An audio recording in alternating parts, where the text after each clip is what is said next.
আসসালামু আলাইকুম। আমরা এই পর্বে কথা বলবো আমাদের দশম অধ্যায়ের টাইপ 2 নিয়ে। টাইপ 2 তে রয়েছে দেখো সংকর ধাতু ও তার ব্যবহার। এখন দেখো দশম অধ্যায় কিন্তু খুব গুরুত্বপূর্ণ একটা টপিক হচ্ছে এটা সংকর ধাতু এবং এখান থেকে প্রতি বছরই কিন্তু প্রচুর প্রশ্ন আসে। তো এই টপিকটা ভালোমতো পড়তে হবে আমাদের। তো তাহলে চলো আমরা কিছু স্যাম্পল কোশ্চেন এখান থেকে দেখি যেগুলো বিগত বছরগুলোতে এসেছে এবং সামনের আপকামিং যে এক্সামগুলো রয়েছে সেগুলোতেও আসার মতো। আচ্ছা, তো ফার্স্ট কোশ্চেন দেখো আমাদেরকে কি বলা হয়েছে। আচ্ছা, আমরা প্রথম প্রশ্ন দেখতে পাচ্ছি ব্রোঞ্জ তৈরিতে নিচের কোন ধাতু ব্যবহার করা হয়। ব্রোঞ্জ বা অ্যালয় তৈরিতে আমরা কিন্তু কপার ও টিন ধাতুর মিশ্রণকে আমরা ব্রোঞ্জ ধাতু হিসেবে চিনি। আচ্ছা, পরবর্তীতে একটা উদ্দীপক দেখতে পাচ্ছি, দেখো যে একটি সংকর ধাতু যেটা কিনা অলংকার, কল কবজার বিয়ারিং, বৈদ্যুতিক সুইচ, তারপরে দরজার হাতল, ডেক্সি, পাতিল ইত্যাদি তৈরিতে ব্যবহার করা হয়। সো এমন একটা সংকর ধাতুর কথা বলা হচ্ছে যেই সংকর ধাতুটা এরকম ভ্যারাইটিস যে কাজ রয়েছে সেই মানে তার ব্যবহারটা অনেক সেক্টরে আমরা তাকে অনেকভাবে ব্যবহার করে থাকি আর কি, এক কথা এটাই। আচ্ছা, এবার কোশ্চেন যে উদ্দীপকের ধাতু সংকরের নাম কি। এটার নাম কি হতে পারে বলো তো? এটার নাম হতে পারে পিতল। কেননা দেখো পিতল থেকে কিন্তু আমাদের গোল্ডের জিনিসপত্রের যে রেপ্লিকা সেগুলো কিন্তু বানানো হয়। হ্যাঁ, তারপরে বিয়ারিং বলো, বৈদ্যুতিক সুইচ বলো, হাতল টাতল অনেক কাজেই আমরা পিতলকে প্রচুর পরিমাণে ব্যবহার করি। পিতলের প্রচুর ব্যবহার রয়েছে। সো এখানে সঠিক অ্যান্সারটা হবে খ নাম্বার পিতল। আচ্ছা, যাচ্ছি আমরা পরবর্তী প্রশ্ন। দেখো কি বলেছে, উদ্দীপকের খেয়াল করো, উদ্দীপকের সংকর ধাতুর প্রধান উপাদান নিষ্কাশনের সময় উপজাত গ্যাস কোনটি। ফাইন, তাহলে এই কোশ্চেনটা একটু চিন্তা করতে হবে। এখানে সংকর ধাতু কে ছিল? এই সংকর ধাতুর মধ্যে কে কে আছে? ফার্স্টে কপার আছে কত পার্সেন্ট? 65%। আর জিঙ্ক আছে কত পার্সেন্ট? 35%। তাহলে প্রধান বলছে এখানে, দেখো সংকর ধাতুর প্রধান, তাহলে প্রধান উপাদান কোনটা? প্রধান উপাদান হচ্ছে কপার। ঠিক আছে, নিষ্কাশনের সময় উপজাত গ্যাস কোনটি?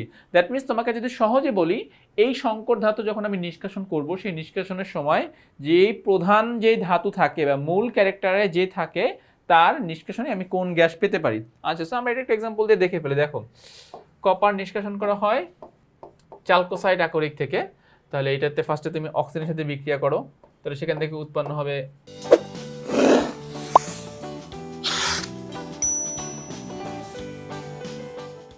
Copper oxide plus sulphur dioxide.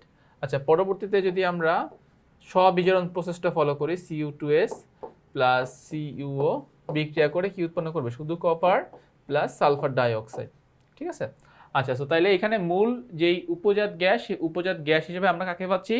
Sulphur dioxide গ্যাসকে পাচ্ছি। যদি আমি বিক্রিয়াটা ব্যালেন্স করি নাই, ব্যালেন্স করলে হয়তো বা সহগ চেঞ্জ হয়ে যাবে। আমরা এখন সবগুলোকে 1 দেখতে পাচ্ছি, বাট বিক্রিয়াতে আমরা উপজাত হিসেবে কাকে পাবো?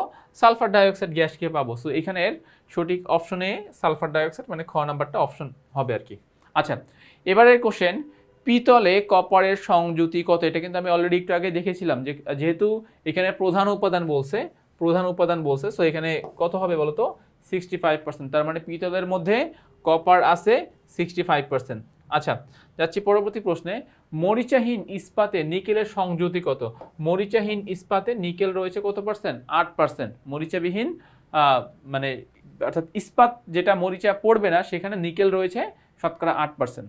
আচ্ছা, পরবর্তী প্রশ্ন দেখো, গলিত কপার ও জিঙ্ক ধাতু একত্রে মিশিয়ে কি নামক সংকর ধাতু তৈরি করা যায়? এটা এর সিমিলার টাইপের কোশ্চেন আমরা অলরেডি বারবার বলে আসছি যে পিতল, কপার এবং জিঙ্ক মিলে তৈরি করতে পারে পিতল নামক একটি সংকর ধাতু। আচ্ছা, যাচ্ছি পরবর্তী প্রশ্ন। দেখো কি বলছে, যে কোনটি দ্বারা বৈদ্যুতিক তার তৈরি হয়? বৈদ্যুতিক তার তৈরি হয় কপার দ্বারা, কেননা কপারটা মানে খুব ভালো ইলেকট্রিসিটি ট্রান্সফার করতে পারে, প্লাস এইটার কস্ট অনেক কম অন্যান্য ধাতুর তুলনায়। সো বৈদ্যুতিক তারের ক্ষেত্রে আমরা কপারকে ব্যবহার করি।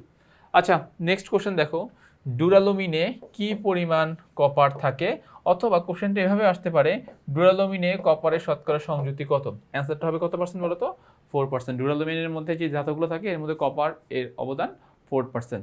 তো তাইলে আমাদের এই যে টপিকটা সংকর ধাতু ও তার ব্যবহার, এই টপিকের মধ্যে যতগুলো এমসিকিউ ছিল আমরা সেই এমসিকিউগুলো সমাধান করে ফেলেছি।